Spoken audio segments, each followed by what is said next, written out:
White হাউসের পশ্চিম প্রান্তে oval অফিসের জানালায় বৃষ্টি পড়ছে টুপটাপ শব্দে। ভেতরে নরম আলো, কিন্তু বাতাসে অদ্ভুত এক টান। টেবিলের ওপরে ছড়িয়ে স্যাটেলাইট ছবি, গোয়েন্দা প্রতিবেদন আর লাল চিহ্ন দেওয়া মানচিত্র। স্টিভ উইটকফ, যুক্তরাষ্ট্রের মধ্যপ্রাচ্য বিষয়ক বিশেষ দূত, কণ্ঠ সামলে বলছিলেন, মিস্টার প্রেসিডেন্ট, ইরান আর আগের ইরান নেই। তারা চাইলে এক সপ্তাহের মধ্যে পরমাণু অস্ত্র তৈরির সক্ষমতা অর্জন করতে পারে। কথাটা শেষ হতে না হতেই ঘর নিস্তব্ধ। ডোনাল্ড ট্রাম্প চেয়ারে হেলান দিয়ে বসে আছেন। তার চোখে প্রশ্ন, কিন্তু সেই প্রশ্নে আজ আত্মবিশ্বাস নেই। আমেরিকা, যে নাম শুনলে একসময় বিশ্ব কেঁপে উঠত, আছে নিজেই বিভ্রান্ত। হাজার হাজার কোটি ডলারের যুদ্ধ বিমান, বিশ্বের বৃহত্তম নৌবহর, মধ্যপ্রাচ্য ঘিরে ফেলা বিমানবাহী রণতরী, সবকিছুর পরেও ইরানের চোখে কেন এক ফোঁটা ভয় নেই? এটাই ট্রাম্পের অস্থিরতা, এটাই পেন্টাগনের দুশ্চিন্তা। বিশ্বের সবচেয়ে শক্তিশালী সামরিক বাহিনীর প্রধান হয়েও তিনি যেন একটি সহজ সমীকরণ মেলাতে পারছেন না। ওরা কেন আত্মসমর্পণ করছে না? এই প্রশ্নের ভেতরেই লুকিয়ে আছে একবিংশ শতাব্দীর ভূ রাজনীতির সবচেয়ে বিস্ফোরক অধ্যায়। আমেরিকার কূটনীতি বহু দশক ধরে এক সূত্রে বাঁধা। প্রথমে হুমকি, তারপর নিষেধাজ্ঞা, শেষে সামরিক প্রদর্শন।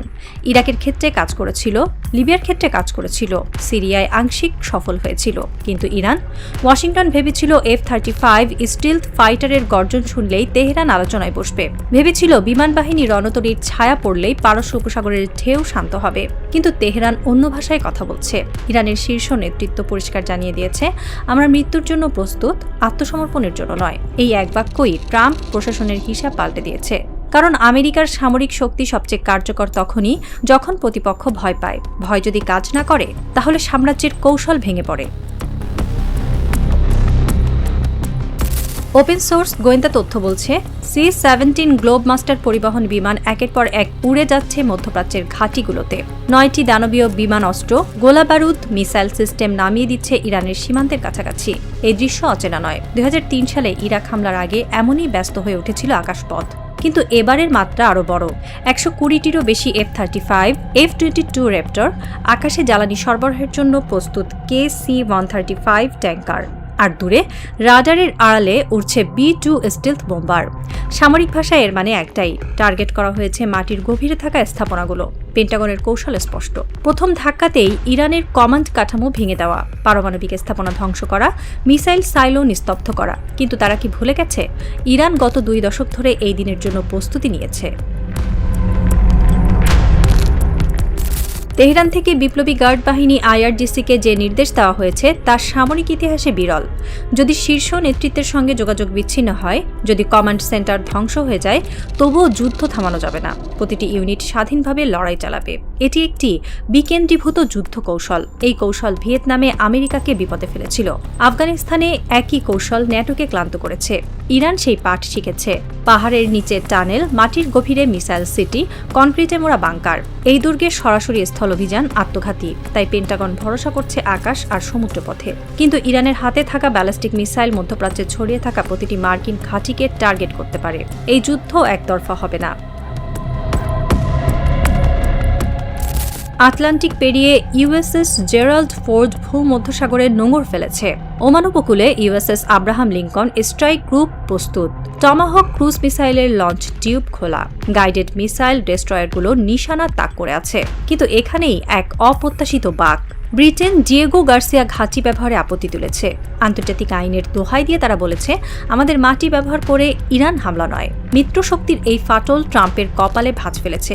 সাম্রাজ্য একা যুদ্ধ করতে পারে, কিন্তু মিত্র ছাড়া যুদ্ধ দীর্ঘস্থায়ী হয় না। ইরান এখন একা নয়। ওমান সাগর ও উত্তর ভারত মহাসাগরে রাশিয়ার সঙ্গে যৌথ নৌমহড়া, হরমুজ প্রণালীর একাংশ বন্ধের মহড়া। বিশ্বের তেলের বাজারে শঙ্কা ছড়িয়ে পড়েছে। রাশিয়ার পররাষ্ট্রমন্ত্রী সের্গেই ল্যাভরভ সতর্ক করেছেন, ইরানে হামলা হলে পরিণতি ভয়াবহ হবে। এটি সরাসরি হস্তক্ষেপের ঘোষণা নয়, কিন্তু এটি স্পষ্ট বার্তা। মস্কো নীরব দর্শক থাকবে না। যদি হরমুজ বন্ধ হয়, বিশ্ব অর্থনীতি কেঁপে উঠবে। এই যুদ্ধ কেবল আঞ্চলিক থাকবে না, এটি হবে বৈশ্বিক ভূকম্পন। ট্রাম্প 10 থেকে 15 দিনের আলটিমেটাম দিয়েছেন, নতুন পারমাণবিক চুক্তিতে সই করতে হবে, নতুবা ইতিহাসের ভয়াবহতম হামলা। ঘড়ির কাঁটা টিকটিক করে এগোচ্ছে। আগামী 28 ফেব্রুয়ারি মার্কো রুবিও ও বেঞ্জামিন নেতানিয়াহুর বৈঠক নির্ধারিত। ইতিহাস বলে, এমন উচ্চ পর্যায়ের বৈঠকের আড়ালে প্রায়ই যুদ্ধের প্রস্তুতি চূড়ান্ত হয়। গত বছরও আলোচনার আড়ালে হামলা হয়েছিল। এবার কি পুনরাবৃত্তি? বিশ্ব শ্বাসরুদ্ধ হয়ে তাকিয়ে আছে। রাত গভীর হয়েছে ওয়াশিংটনে। ওভাল অফিসের আলো এখনও জ্বলছে। ট্রাম্প জানালার বাইরে তাকিয়ে। দূরে ক্যাপিটাল হিলের গম্বুজ অন্ধকারে মিশে গেছে। তার আঙুল টেবিলের ওপর ছন্দহীনভাবে ঠুকছে। ট্রিগারের দূরত্ব যেন আর কয়েক ইঞ্চি। তেহরানে একই সময় একটি ভূগর্ভস্থ কমান্ড সেন্টারে আলো জ্বলছে। মিসাইল লঞ্চারের সামনে দাঁড়িয়ে অফিসাররা প্রস্তুত। একটি বোতাম, একটি সিদ্ধান্ত। পৃথিবী হয়তো খুব শীঘ্রই এমন এক যুদ্ধের সাক্ষী হবে যা একবিংশ শতাব্দীর ইতিহাস বদলে দেবে। বৃষ্টি থেমে গেছে ওয়াশিংটনে, কিন্তু আকাশে জমে আছে কালো মেঘ। হয়তো আগামীকাল সূর্য উঠবে, কিন্তু সেই সূর্য শান্তির নয়, হতে পারে আগুনের। কারণ এখন প্রেসিডেন্টের আঙুল ট্রিগারে, আর ইরানের হাত লঞ্চারের বোমাতে। পৃথিবী অপেক্ষায়।